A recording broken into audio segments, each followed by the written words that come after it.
What up, Moto fam? Bunny here again. New episode of Hyper Bunny Moto. Like the title says, dealerships are done. They're canceled. They're over with. Kaput. Especially if you're a new rider, please heed the warning of this video. Even if you're an experienced rider, maybe looking at a second bike, also heed the warning of this video. The dealerships today are smoking some seriously strong bath salts. I don't know when they decided they could just charge whatever they want, but apparently they think they can just go crazy and just add all kinds of zeros to stuff as if it's a third grader with a crayon just trying to imagine the biggest number possible. But I'm here today with a very simple point in mind, and that is do not buy your bike from a dealership. Whether new or used, don't buy it from a dealership.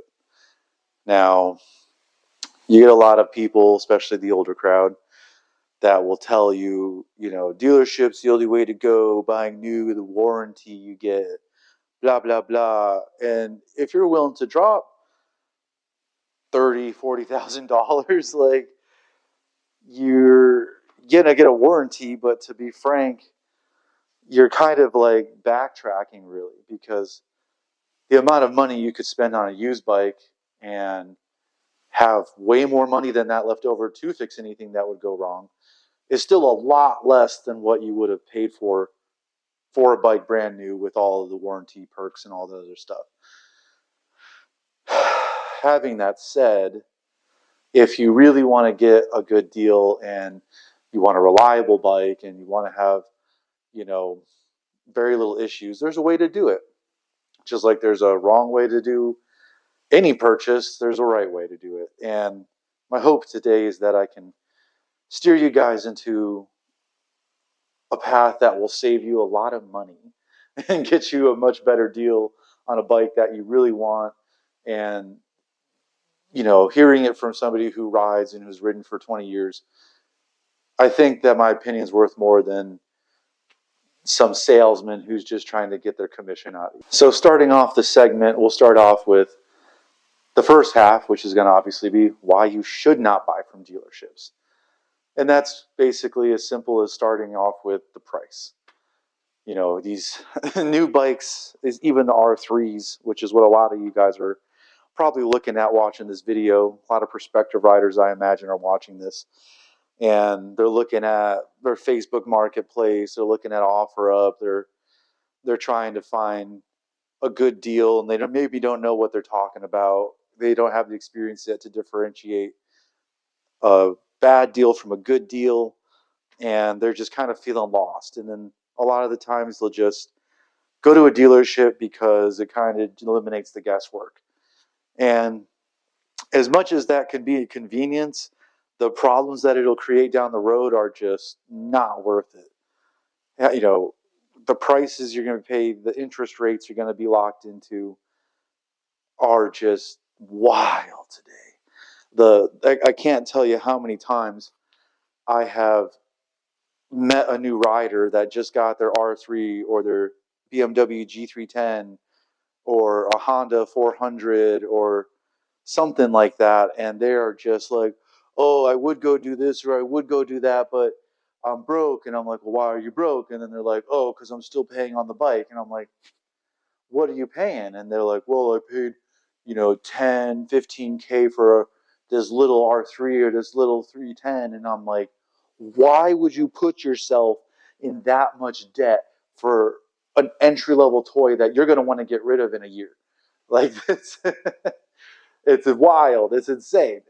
The payments, the insurance, how much it's going to actually cost by the end of it, because the amount of interest that you're paying are just all negative factors that are going to work against you. And there's no reason to do it. You can find a lot of these small bikes used for half the price of a new bike or cheaper, and they're in great condition. But pricing, all those things, these people, these salesmen, their job is to make commission on you. They're not there to hook you up. They're not there to be your friend. They're not there to cut you the break of the century, nor will they. At the end of the day, you're their profit. And the more money that they can get you to pay, the better off they are. So just like a realtor or anybody else whose job relies on commission, they're incentivized to get you to pay as much as possible.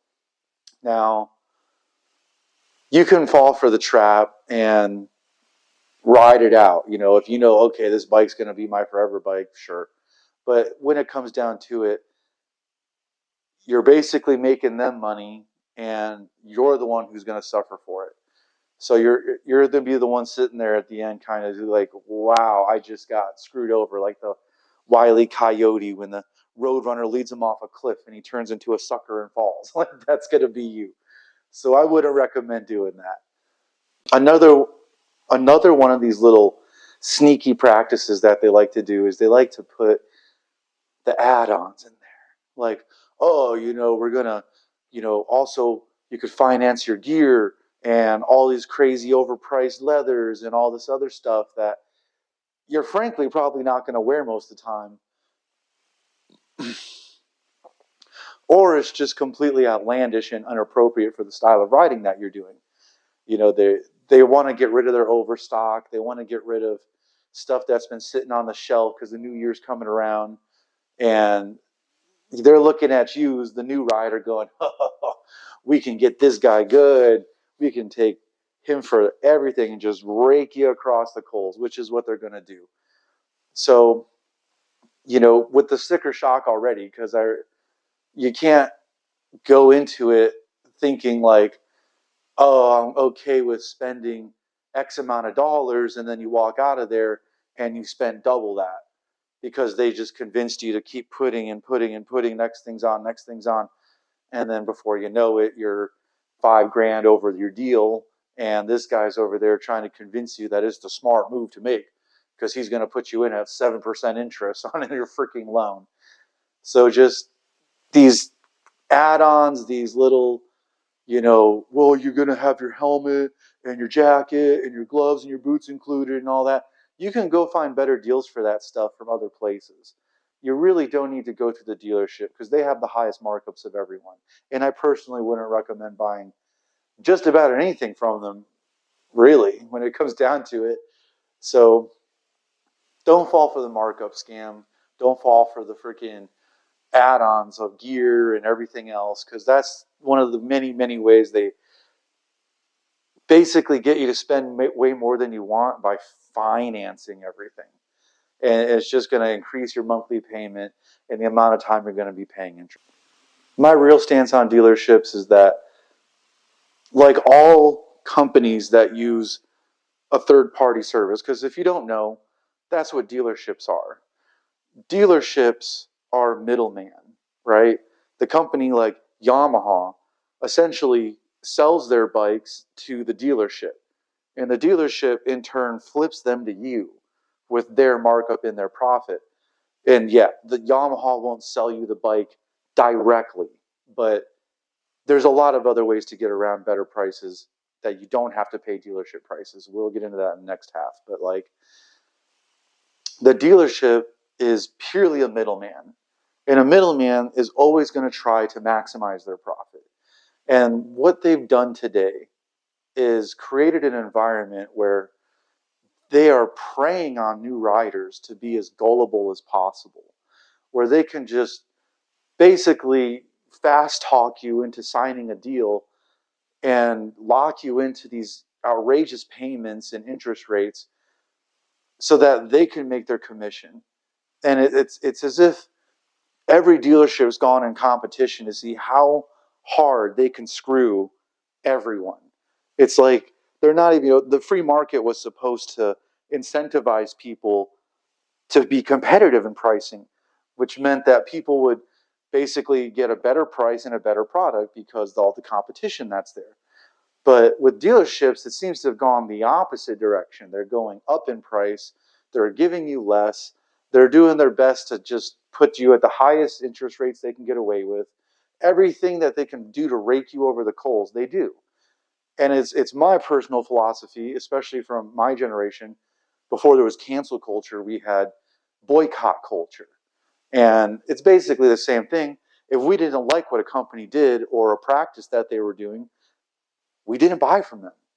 We didn't slander them or anything like that. We voted with our dollars, and we just stopped buying from them. And then we would just watch their ships sink, and they'd either go under or they would lower their prices to something that was realistic, and they would comply with the demands of their customers, who are supposed to be their priority, but seem to have lost that idea nowadays. But when you have these dealer practices like today, it's my real firm belief, especially if you're going to be a rider, you boycott these people, man. All of them. Every last one. Especially Molly Motorsports. Like, you gotta put these people in pressure. You gotta put pressure on them if you want them to do anything different. Otherwise, they're just gonna keep getting away with everything they can for every boomer that comes in and drops 40K on a new bike on a credit card. Like, they keep doing these things because they keep getting away with them. So the sooner that all of us stop giving them our money, the sooner they're going to start complying at least some degree. They're going to come down with prices. They're going to make better deals. They're going to stop all this crap because they got their stockholders to answer to. They've got their profit margins to look at. And if nobody's buying bikes at all, then you don't have a company. That's how I feel about it. In the words of Forrest Gump, well, that's all I got to say about that. Like, don't give these people your money. Just make them suffer, make them bend, make them finally come down, because they're never going to do it if you guys keep giving in to this. Let me go buy an R3 for 10 grand or a freaking ZX4RR for freaking 15 grand, which is literally what they're selling them for over here at our local dealership. It's wild every time I go in there. So pretty simple on that point. Don't buy from a dealership. In fact, make sure nobody else buys from a dealership. A prime example of this is one of my friends. They have a 2023 R3, and it's a great bike, for beginners, but it is an R3. It's a 300 at the end of the day. It's not a high performance machine. It's not some incredible feat of engineering. It's not anything that's going to go set new records or anything like that. It's just a 300. There are dirt bikes that are more powerful than that thing. And they charge them like 10,000 plus for this bike. And their monthly payments plus interest, they're going to end up paying on that bike for like the next 10 years. And that bike has already got paint peeling on the rims. It's already got paint flaking on the fairings. It's just got so many little things that for 10 grand shouldn't be going on. Fork seals went already, and this bike is pretty much new still. Like, just little things that are just constant drains on the wallet. And it's astonishing that these people will sell you this garbage nowadays and not think twice about it because you're locked into a loan, so you can't do anything about it now. There's so many examples that I could think of, and I won't get into them all now, but there's just too many times I've had a friend go and buy a new bike and it either bricked or it broke and it cost more to fix it than the bike was worth. And there's just this little dog and pony show. They take you around, keeping the bike for months and months and months. And before you know it, you're just not even enjoying this bike experience, which goes against the whole reason that we get bikes and ride in the first place, which is to have fun.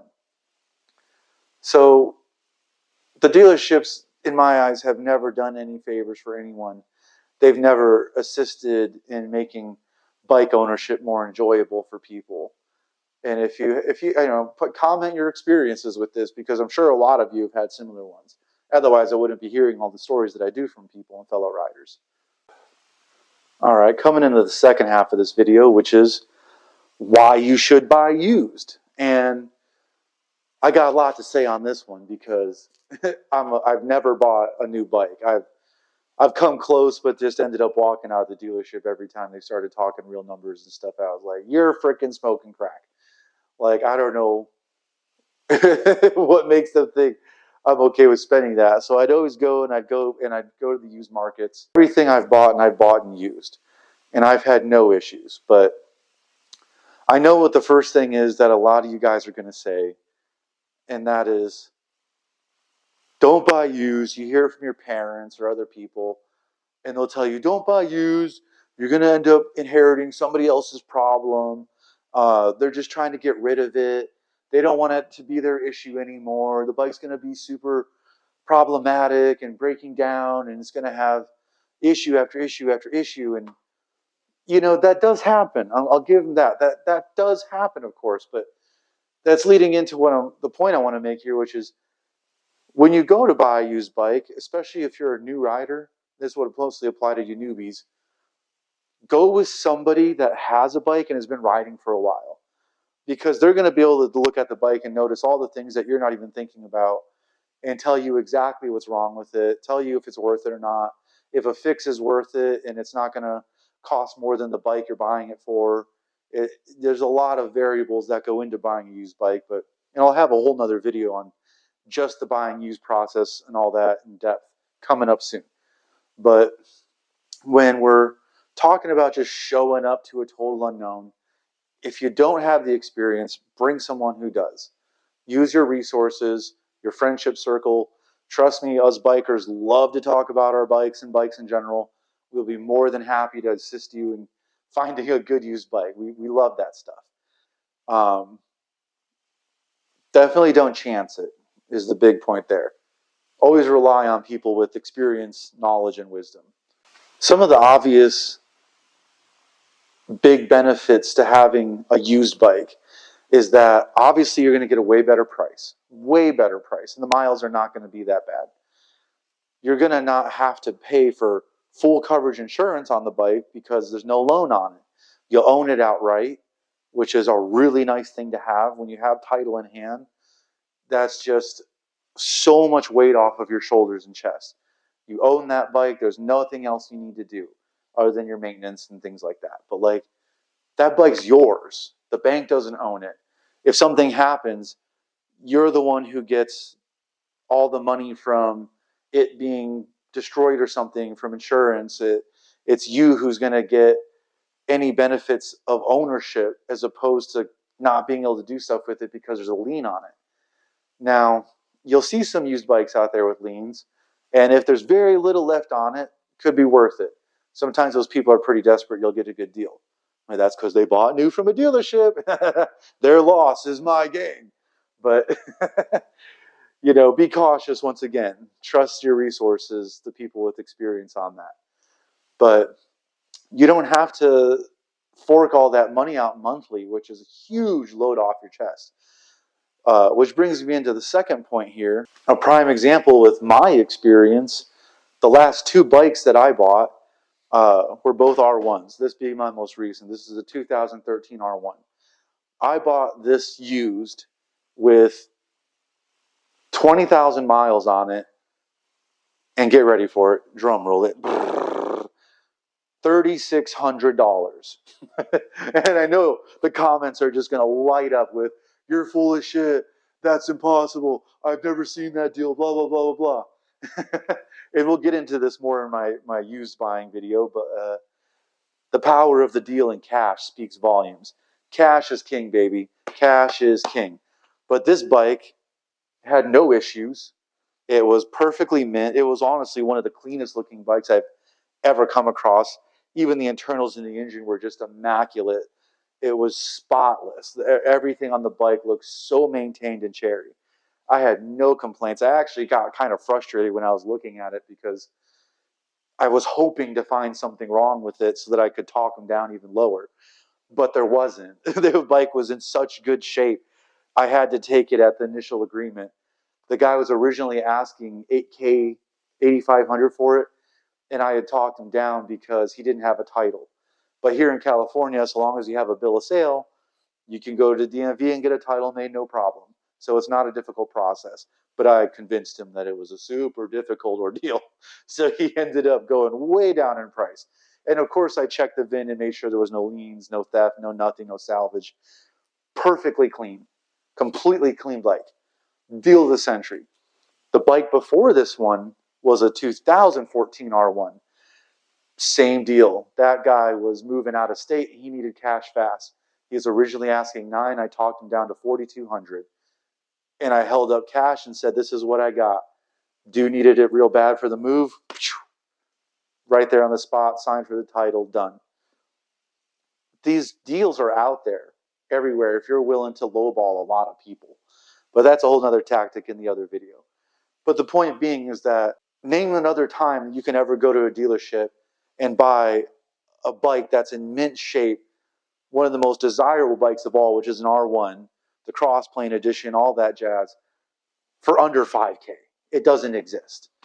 But if you know how to deal hunt and you know what you're looking for, you run across these deals all the time, which especially for you guys looking for R3s, R7s, all those little entry bikes and stuff, these are deals on deals out there locally, especially if you're going and buying in the winter. But you can't beat these deals. You can't beat these prices. It's out of pocket. It's mine. It's just that much easier. There was no grimy salesman. There was no interest. There was no nothing. It was as simple as that.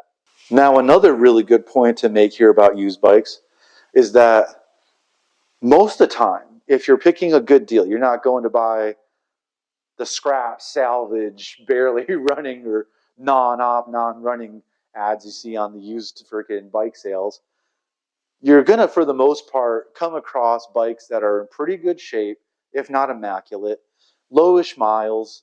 And the really nice thing is that they're going to have most of their initial issues fixed already. Most of these times you'll get them with already having the valve adjustments done, or any gaskets that started leaking already replaced, or, tuning issues, things like that. Those recalls and those issues that happen on the bike, or all the weird finicky stuff that got found out after it was released, are usually already handled and fixed when you come to get the used bike. So at that point, you're just taking over maintenance and stuff like that. So it saves you a lot of headache on it. And most people are more than happy to provide you with the service papers because they want to sell the bike. They want to get their money for it so they can hurry up and get it off their hands and go spend their money whatever they need. But you're going to get a just better package overall. You're not going to have to go through those out of the blue issues and all the, oh my gosh, I didn't know this was a problem with the bike stuff, because the first buyer or person who had it before you already went through all those issues. So they're going to save you a lot of grief, provided they took care of the bike, which is one of those other things you got to make sure to ask about and look for. But so long as you cover your bases, usually you're going to get a pretty sweet deal when it comes to having the bike in better shape, as opposed to buying brand new from the dealership and then, a year after you bought it, the engine blows because, oh, there was a recall on the top end, something didn't work or wear too fast and blah, blah, blah. And then your bike's out of commission for a month waiting at the dealership or longer. Once again, talking about you, Molly. And we got to go through all these hoops just to get the bike that you're still paying on to run again. So, covering your bases, doing your due diligence, doing your research on it is going to save you so much time and money and get you a bike that you're just going to have all the fun in the world riding and having a good time with your friends. If you make sure that you're focused on the stuff that should be looked at, because every bike has their quirks, every bike has its issues, you're going to pretty much avoid all the headaches that would have came with that new purchase. So it covered a lot of topics there. I know it was pretty broad. When it comes down to it, I'm going to go into this a lot more. A lot of the topics that I glossed over, I'm going to cover in depth in other videos, very, very detailed, very specific. By all means, let me know any questions you got in the comments, and I'll answer as much as I can, but I'm definitely going to segment a lot of those subtopics up into dedicated content for you guys, because there is a lot that goes into buying these things, new, used, either way you cut it. But feel free to give me any suggestions, criticisms, comments, thoughts, whatever you have.